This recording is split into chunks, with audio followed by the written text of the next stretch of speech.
Inini strangu ndinonzi Shepard Hakim. Ndakapinda muBarra Express mugore ra 1991 ndo ndakatanga kuzivana na mukoma Leonard Dembo. Vakomana vaibatana Leonard Dembo vakatadza kunzwanana ndobva avamisa muna 1991. Saka isusu ndo patikazopindawo takaona kune munhu anonzi Kidson Madzorera ndiye anga asara pavakomana vese vavapa. Kidson Madzorera anoridza madrums nemabacking vocals. Saka kwakauya inini na Innocent Mijintu. Innocent Mijintu anoridza rhythm guitar. Kuzoti anonzi Crispin Zimbiru. Crispin Zimbiru anoita mabacking vocals. Saka album inonzi vaishanda album inonzi Chitekete muna 91. Album iyi vanga vatopedza kuirekoda vangapedza kuisa ma-instruments vada kuisa ma-vocals ndobva vaita problem nevakomana vavaibata navo. Saka vakazotsvaga sawira wavo wepedyo anonzi yeMichel Jambo wekuMarunga Brothers. naMichel Jambo vainzwanana vanga vari tsika nditsike vanga ri madzisawira akanyanyisisa vaiwirirana. Makateerera paalbum inonzi Chitekete pane song inonzi Tamba Yako Nditambe Yangu nemwe inonzi Chinyemo. Michel Jambo makateerera ipapa voice rake pama-album pama-songs maviri ipapa iwaya voice rake riripo. Mapanzo kapo zviri kutaurwa nemunhu akashaya kare akaenda kare kuti Michel Jambo yanga iri tsika nditsikewo ya Leonard Dembo. Right, hanzi pane masongs akafeature Leonard Dembo akafeaturwa naiye ka Michel Jambo. Pataurwa kambo kana Chinyemo kanooneka pana Chitekete. Hanzi ko Jambo uyo mazwano ndiye umwe nyanzvi chaiyo zvajeka chose hurukuro yenyu apo aripiko ari South Africa. Jambo iko zvinhu ari South Africa anditika asanopota akachiuya achidaida achibuya achiputa achiuya achienda achibuda. Jambo anopota achienda achiuya asi ari kumboshanda hake mbobata ari panyika yeSouth Africa ipapo. Right, munhu akatanga kufamba naJona Moyo afamba kutangana na Leonard Dembo asati asumuka ndi Jona Moyo anditika vachitomboitawo mashows vari pamwe chete. Rekati nze mukoma Jona Moyo vachipa uchapupu wavo. Leonard Dembo aine zvokuti kana Leonard Dembo tofunga itive character yake chero zviya zvokuti ava mukantri maranga asingadi anogona kuvharira show izvozvo akambozviita kuchitungwisa vanhu varamba vachimukandira mari achiramba nekuti mukutora mupictures ari pastage anga asingadi. Saka vakambomudaro vanhu akamba atoudza mukomana pakati dzosera vanhu mari dzavo tichadi show ikatovharwa kwachenga wose. Saka kazhinji vamuite pane zvino isu pachivanhu chedu munhu angangoti musandikandira mari pastage asina chikonzero chake anenge anacho iye but aungazobvunza munhu kuti uzvi chero mavidheos anga asingadi kutora chaaitoramba kuti vegrama akadambomanidza atora angozotorwa yake yainzi manager somuvidheo mamwe ese airamba kutora mavidheos achiti handidi aitaura ake chokwadi kuti ko chero ndikatora mavidheo chemukainterview anga asingaifariri futi aigona kuti handidi interview ini ndongotengesa chero pasina interview aitengesa uzosho pasina chero munhu ainge uine chipo chake chaive extraordinary. Wanzava kuramwa noti vanhu mukunikandira masiye mukunikandira mari pastage saka ndina nchadi show yacho dzorera vanhu mari dzavo tibva tangoenda edu padheni amanaka. Ini mushandi wandakatanga kushanda naye ndi Leonard Dembo kuti nguva iyoyo anga asina ma-instruments akakwana saka ini ndaive nema-instruments saka takatenderana kuti tofamba tichiita mashows throughout Zimbabwe tichifadza vanhu saizvozvo. Saka ndiwo ndakatanga naye ndofunga takaita gore rese tichidaro mazuva aya asati abudisa Chitekete asati anyatsokwira zvakanyanyisa ndomazuva atakatanga naye vanhu vamwe vakunyanya vakutanga kumugamuchira zvakanyanyisa nokuti taifambawo naye isu taizikamwawo zvakanga zvakadarika iye panguva yacho. Saka ndo matangiro atakaita. Chaingozonetsa naLeonard Dembo ndechokutotiko ainonoka kuuya kubasa. Vakomana vake taifamba navo vari munikikiri mumota yandaiva taifamba nayo izvozvo iye aizotivera nemwe mota yanga nayo panguva yacho iyoyo.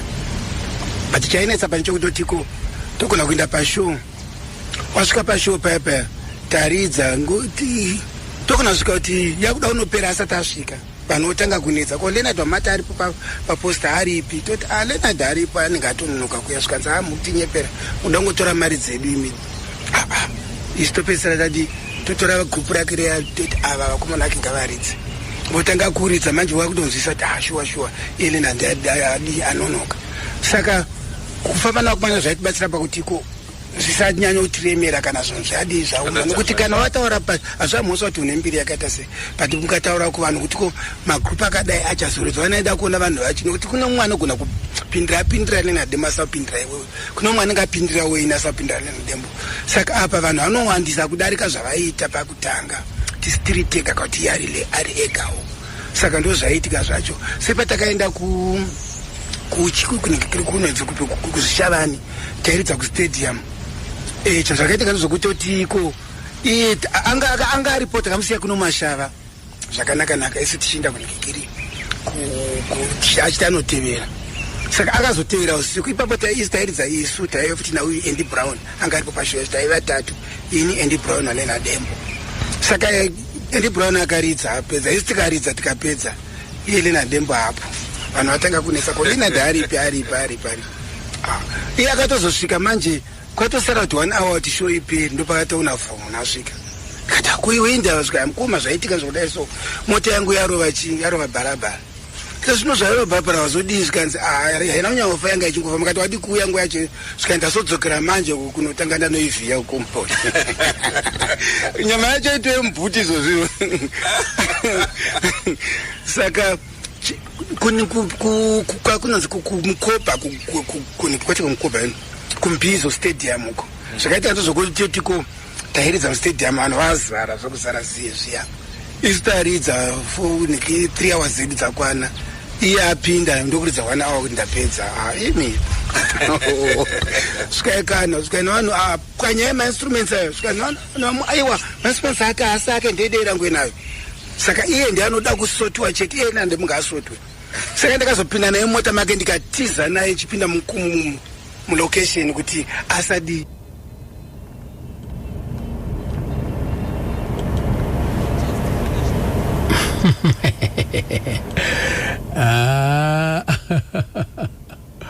zvayo zvakaoma aditika vakavari madhara yaya ndimko majona moya vavedera ngwena vamanzwa kava vachingunotaura pa right vamakwira miti vanotendawo zvakare dembo kumutenda kuti anzi anenge aizivawo zvaiita ndakamboenda Lucky vasati afa naLeonard Dembo South Africa akabvunzwa sozikanzi Lucky, how many goats do you have now? She goes, I don't know, I counted them last year, but they were about 5,000. I don't know by now. Goats? Yes. Ini kuti ndanga kukwira ndege, it was because of Leonard. Kutanga kukwira ndege kuenda South Africa, it was because of Leonard.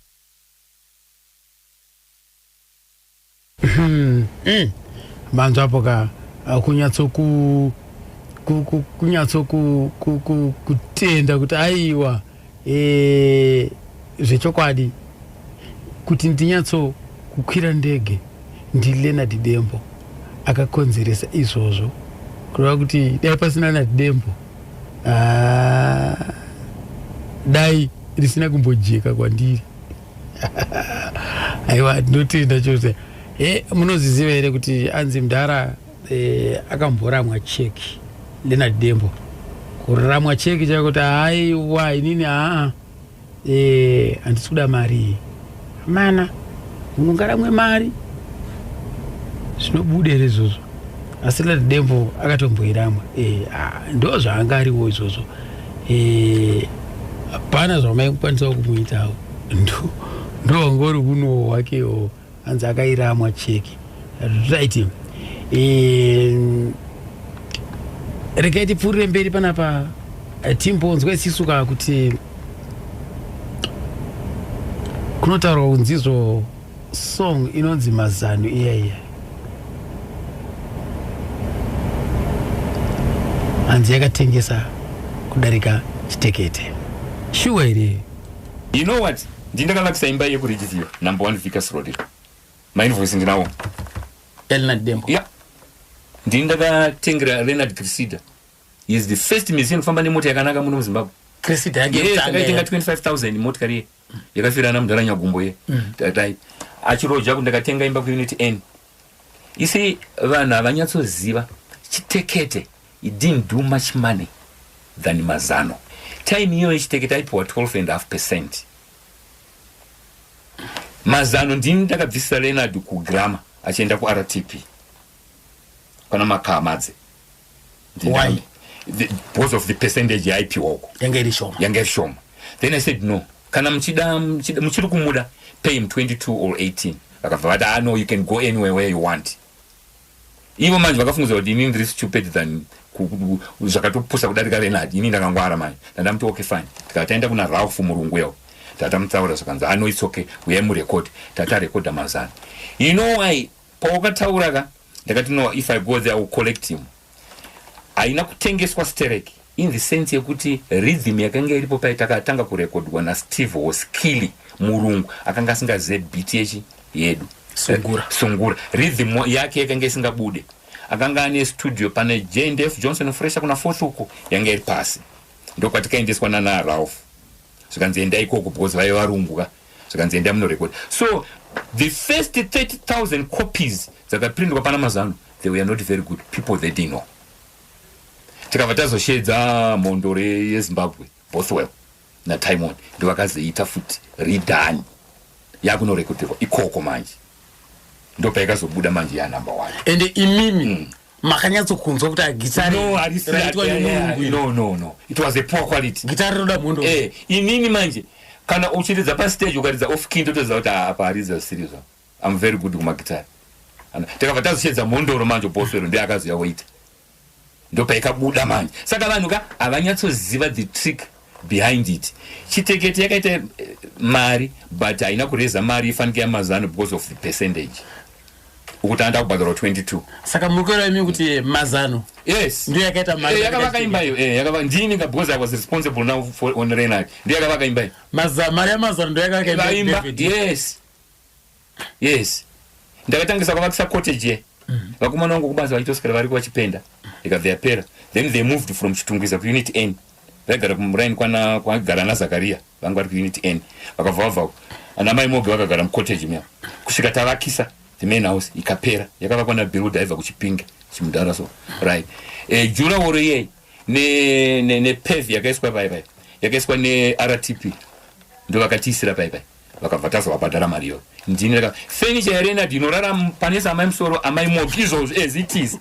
Mbedha iwo takautenga Pelhams zvikagara kumba kwangu inini ku Glenview because ndine 3 houses ku Glenview zikabva dzagara zvasagara paikapera ndopatikataura tiche ndio furniture irumba maReynard. Mbedha ana mogi zvinezvo amai acho vaitokombrena musina inoti baba mukuru vane venyaya usina kana mbedha yamukatenga pai yakatofa ndio mbedha yavairara iyoyo ndinakaitenga every furniture yanga irimo. Samanager. Right. Rikati Innocent Mjintu panapa achitaura nenyaya yekushifta kubva kugrama kuenda kuRTP kuti zvakaitwa nani? Because Innocent Mjintu airamba kuti Mr. Makwira Miti havasi manager. Okay, ndona ndingiri yakawanika through kuti pakuti andinoziva kuti time yanga yakubviwa kukampani uko kugrama uko kwakuendwa kuRTP. Ndiyo nguva yavanga varipo hani mazona ende ndivo vakabatsiridza kuti kunyatsozobviwa kupi kugrama uko nena kuti mamwe mandiri munhu anga kutongo ndingangoti munhu anga kufambidzana naye mukomadeni pane zvimwe zvese hani mazona. Saka nokuti pakatomboita ningiri zveshu vakaenda plus ndinoziva kuti Makwira Miti munhu akadzidzawo munhu anga aine chikoro. Saka patime yacho vakaenda ikokuya nhau dzemacontract nechiti ndo vakanosvikomira mberi kuti aiwa zvakamira soso aiwa apa dai kana pasina havakamira zvesuwo hadiniye. But nditi kuti kubhendi vamira kudaro hakandimaona yanga yashifting kubva kupi kuchiendwa kune imwe kampani. Saka kwaikoko manje ndo kwakazowanika vakunoasista kuti pazova nemanhingiriwa dzimba dzekunana David yati ani mazona. kwazova nezvese zvimwe zvavanga vakuita. Asi kumashows zvavo vaingouya pavanenge vadawo zvavo kuti vauye. Asi nhau yemari yekuti kumashows kana ikapera inoitwa so haipapa ndambudzingira ndazovaona. Asi vakazenge vakuningirikire lese kuma-royalties handimanzi.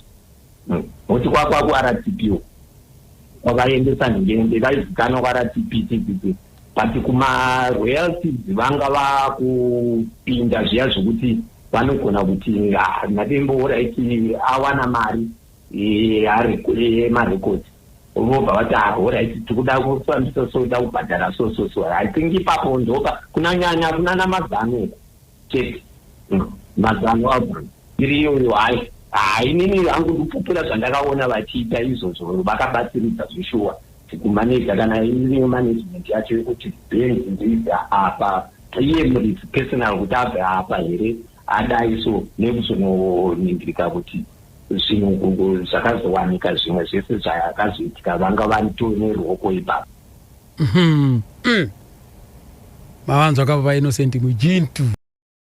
Right. Pane here pamwe Mr. Pillars pamukati mimi apa makamboitira ofani. One day takaenda South Africa na Renard. Takaenda nemota neCrusade. Ikabva yafa crashed apa Messina.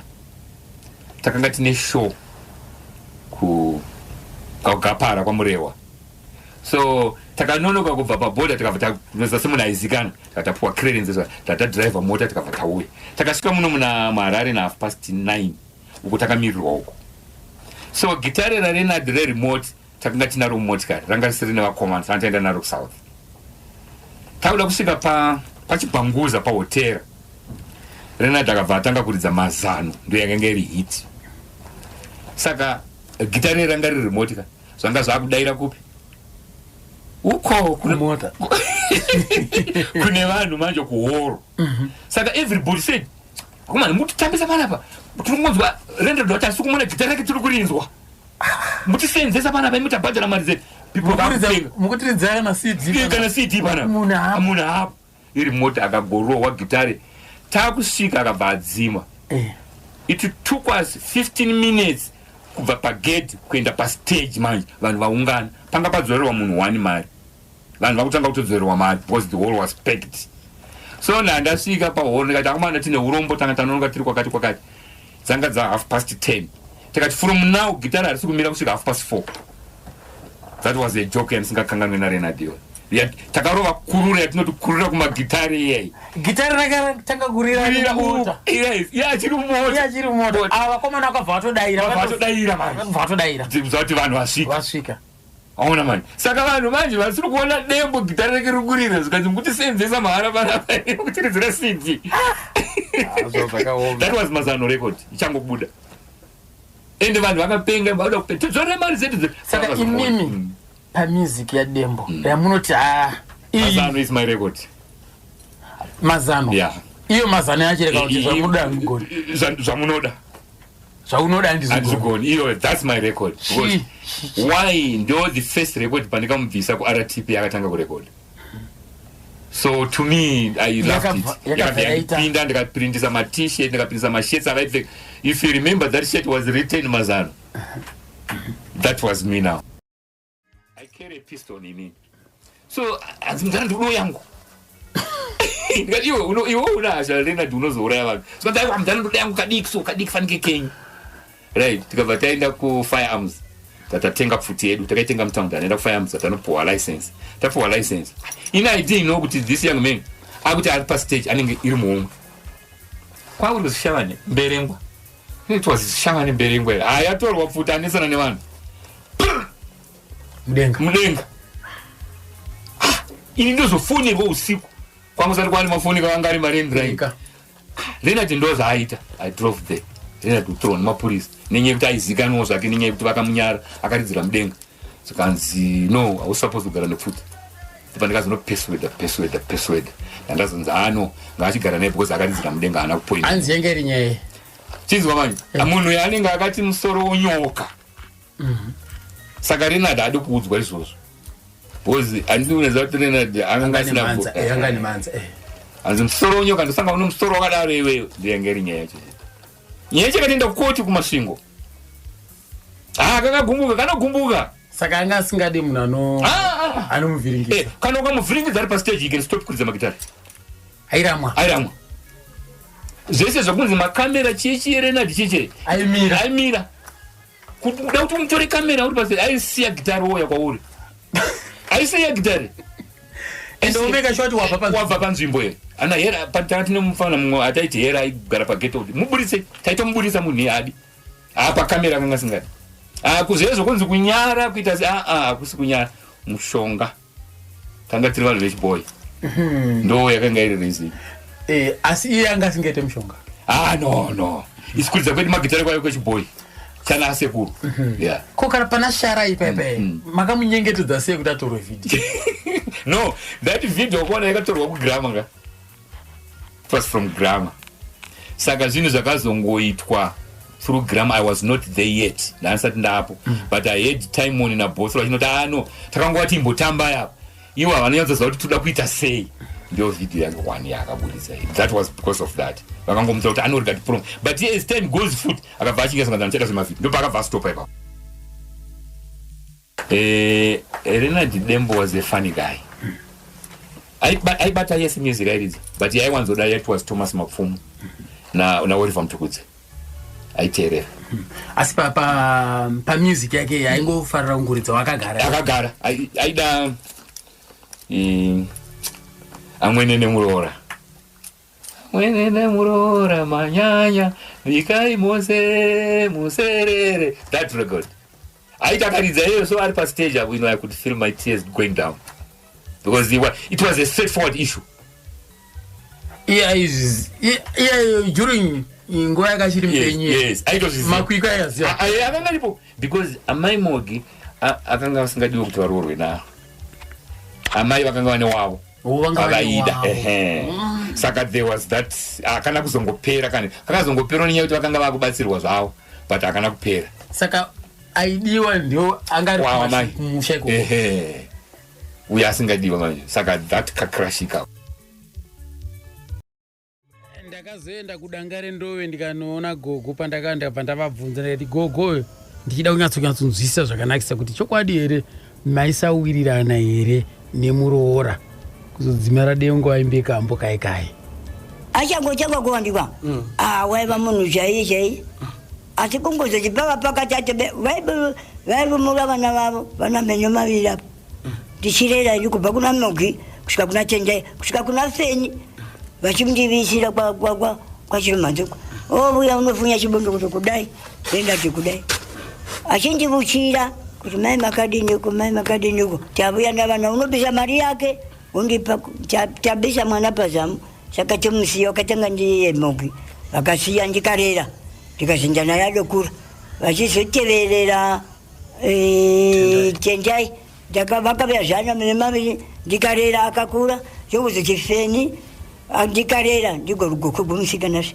ndokwandakazopedzera ndikarera ndichingoti kana vakura ndenda navo vachifara zvakadii asi chakazovuya hazviitiki izvezvo kwakudo ndishandukira zvake kundishandukira kuti ndio vakatouraya mwana wavo tichiuraya mwana wangu ini kusvika vana vangu 6 vandakazvara ndokuzoti chipo chandakapuwa naMwari ndobva ndauraya ndinda nomwoyo wakaita sei ndozvazvacho ikambotovuya ribhuru wayo vachivigirwa goni nyikirikiri gedhe kukwirwa gedhe hazvanzi yake yainzi ana kuchinzi hapana vachimuvanza futi kuti aunogwa hagwari kusvika vangozoparadzana vakadero hazvanzi dzake vombiri dzakangoteverana mukoma ndokuchewe chacho kuita vatatu vose vakafa.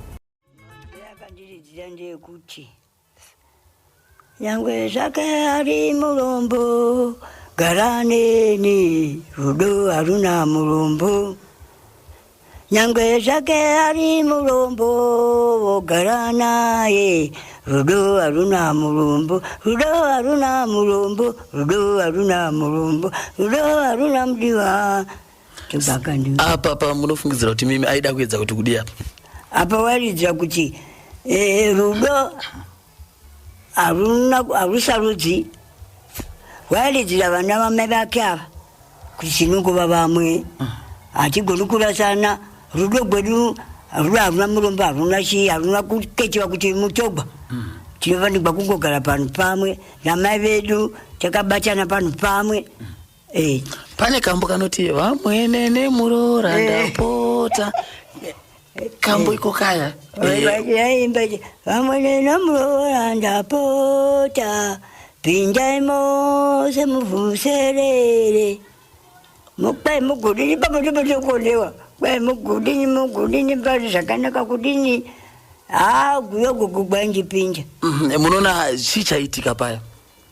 Amene kuti chaitika ipapo chingava chipiko yokuti ipapo paakati vamwene nemurora ndapota pindaimo semuvuserere waitoraira pamukadzi wake kuti vamwene nemurora batanai mugogara zvakanaka mudzimba. Zvino paakazoimbira guyogo wakanga avonei, wanga achiona kuti mukadzi asati achada mai vake, ndopaakazoruimba guyogo guko.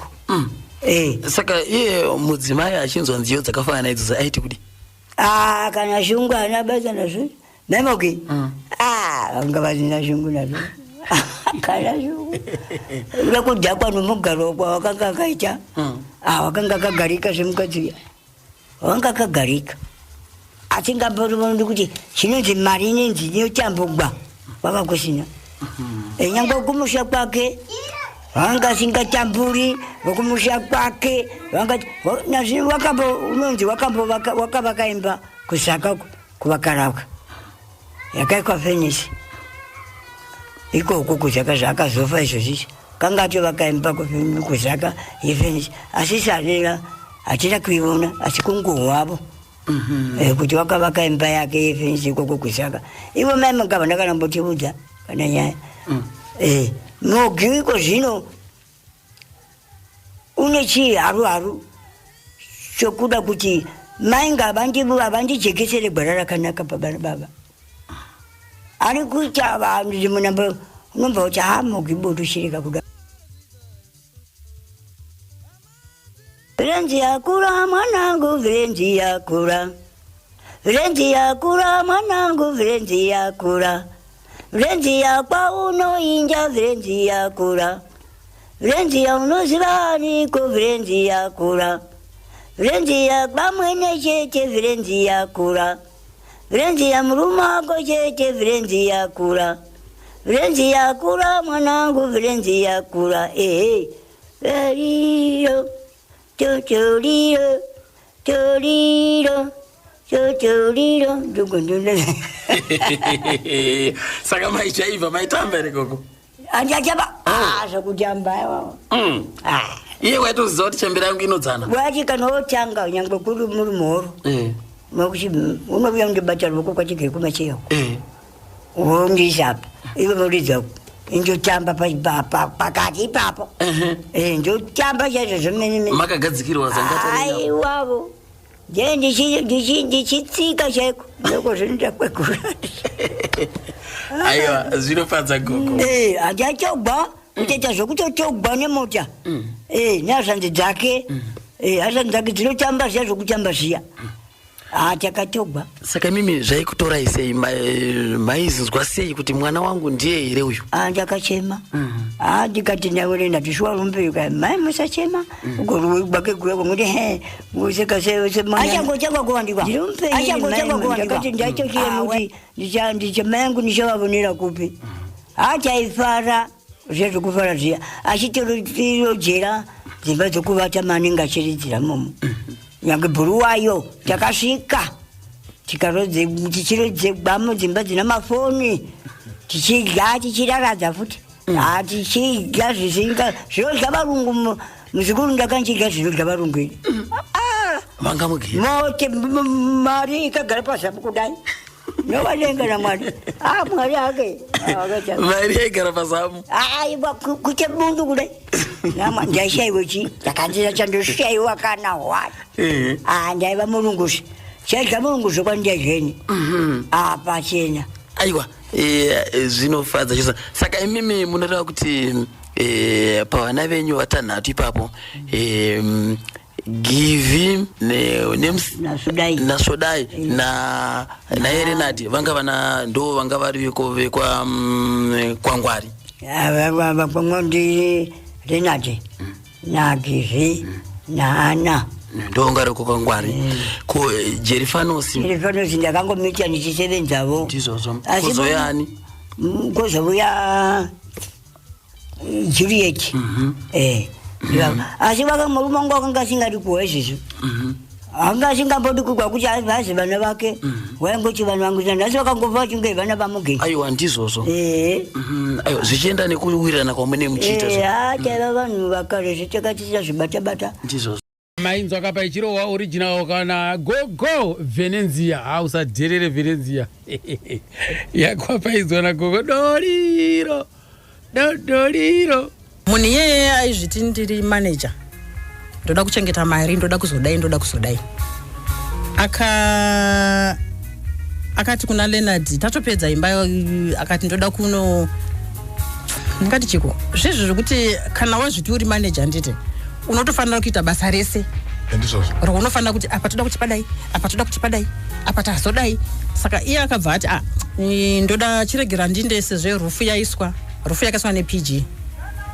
Akati achirega ndinde kuchi ndinde kumatiles pazimutayo apo ndobva apiwa mari yekuti aende kundobhadhara matiles. In fact akapiwa iri cheki yanga isina kunyorwa anything amount, yanga isina kunyorwa. Ndokubva hanzi iwewe kana wasvika ikoko wanzwa kuti matiles erufu yemba yese ari kuita mari then wozonyora chifigure. Ndobva aenda, ndobva anosvika kuye ndobva atenga hafu yematiles. Vezimutawo vanga vaine system yekuti ukangotenga ukabhadhara vanoya nematiles wobva valeya ivo. Saka vakauya nehafu yemba matiles ndobva valeya ndobva vaenda 2 days 3 days hapana. Ndobva amendifunga iye akaenda kuofisi kwemunhu yeye akantaura kuti zvanzi vanopenga rega ndiende ikoko ndinoona kuti sei matiles akauya mashoma. Ndobva adzoka ndikati iwe ande kuzimutayo kwacho tinonzwa vataenda kuzimutayo zvanzi ayo matiles akauya iwayo ndo akabhadharwa but cheki payakadzoka yanga ine mazimari. Cheki yakadzoka yatenga matiles ku hafu yematiles but iye zvaakazoita manje akayakati mari yashota yandaisa pacheki yashota vanoda cash. Saka cash iyoyo 35,000 ndo yaakatora, haana kuzonobhadhara kuzimutayo ndo yaakatora mari. Uneza mari yemagitara aibike wamari. I must tell you this, aibike sei pagedhi tichisvika tinopa munhu wematickets anotora pagedhi. Inini kana ndiri manager ndinoitorera kuti uitamupa ticket from 1 to 200 matickets tichacheka kuti atengeswa mangani through nouyo pagedhi. Saka inini handina kana access yemari kugrama kana chinokorekta mari. Cheka inyorwe manager, inonyorwa Renard Dembo. Saka it was difficult. Inini mari yandainjoya ndikukunyebera. Pandikamubvisa uko ndichimuendesa kuRTP. RTP gave me 5,000 yakairi muenvelope. Chikanzi, you know what, this is the musician wataida for a long time but akachifera kumuwana, so tazomuwana through you, we appreciate. Akavanipa 5,000. Rafu Murunge Makama said this, the father asata afa the late Ray. They appreciate Varungu, but musician west are they don't. Izo is true. Unezapana paso pa studio. We used to Joe Pangane was good. Aititera achitase achidama ndipende nokudzira ndipende ndoneso andidika promoting us. But you know what? Paga fakao. I think I saw 3 people. My musicians. Vokuchitungiza vese vamwe vanokuita sei vanokwanisa kuya, but he was the man akaita kuti vafanira vasumuke. Andona. But you know, that's why now Sungura is dying. Omale, that Sungura is dying. Get me right there. I see Sungura yekuseri is dying. If you take a record yakaridzwa na Dembo 1980 ukatora Sungura irikurira manje, so you buy Dembo instead of this one. because one has seen a meaning, two the rhythm dzakuridzwapo, you know, it's a lot of noise pama guitar. Omare, if you are on the studio kana pa band pa group, you don't hear the music through there, you feel it, my young man.